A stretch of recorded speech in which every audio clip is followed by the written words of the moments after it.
Қайырлы күн, каналыма қош келдіңіз. Өткір соқыршек, соқыршектің құрт тәрізді өскінінің қабынуы. Бұл адамдарда ең жиі кездесетін патологиялық ауру. Себептері: құрт тәрізді өскінінің аппендикс, тамақ қалдықтарының, нәжіс тастарының тұрып қалуы. Аппендикстің қабырғасына шартты патогенді және ішек бактерияларының түсіп кетуі. Ішектің инфекциялық және паразиттік аурулары. Құрамында ақуызы бар тағамдарды көп пайдалану. Іштің қатуы.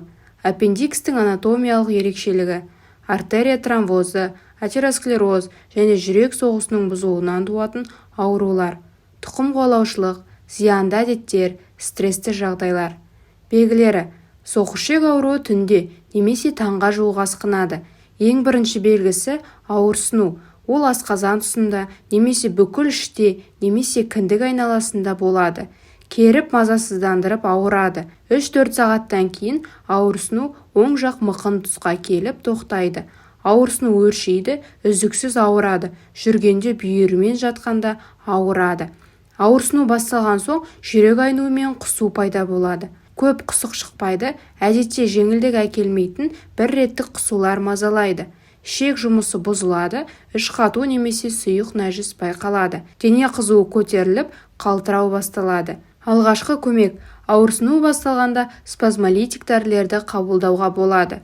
Стероидты емес топтағы ауру басатын дәрілерді ішпеу керек. Ауырған жерге жылытқы қою, компресс жасау дұрыс емес, қабынуды асқындырады.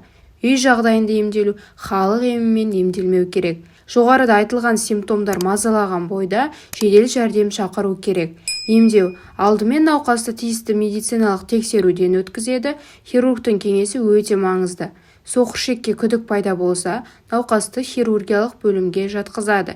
Егер соқыршекке толық сенімділік болмаса, қосымша лапароскопия арқылы тексеруден өткізеді. Соқыршекке еш күмән қалмаған жағдайда науқасқа аппендэктомия, соқыршекті алып тастайтын ота жасалады. Бұл соқыршектің жалғыз емі. Отадан кейінгі күтім: ота жасалғаннан кейін 12 сағатқа төсек режимі көрсетіледі. Бұл уақытта тамақ ішпейді. Келесі 12 сағаттың көлемінде отыруға, бұрылуға, әр 2 сағат сайын лимон қосылған су ішуге, жүрек айну болмаса рұқсат етіледі. Екінші тәулікте дәрігердің рұқсатымен тұрып жүруге болады. Отадан кейінгі екінші тәулікте аз порциядан сұйық тамақтар ішіледі. Үшінші тәулікте қайнатылған тауық еті, майсыз сорпа, буға пісірілген котлеттер жеуге болады. Жіпті одан кейін 7-8 тәуліктен соң алады. Отадан кейін 1,5-3 айдан соң спорттың жеңіл түрлерімен айналысуға болады. Ауыр физикалық күштерден 6 айдай шектеле тұрған дұрыс. Аурудың салдары: соқыршектің асқынуына жол бермеу керек. Асқынған жағдайда өлімге әкеп соғуы мүмкін. Асқыну салдарынан мынандай аурулар асқынады: периаппендикулярлы абсцесс немесе қуық астындағы абсцесс, перитонит, аппендикулярлы инфильтрат, пилофлебит. Бұл соқыршектің асқынуынан болатын ең күрделі ауру.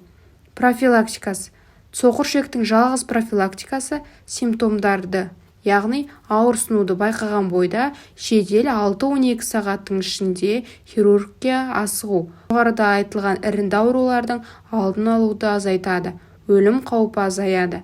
Ақпарат ұнады деген ойдамын. Каналға тіркелмеген болсаңыз тіркеліп, пікір қалдыра кетіңіз.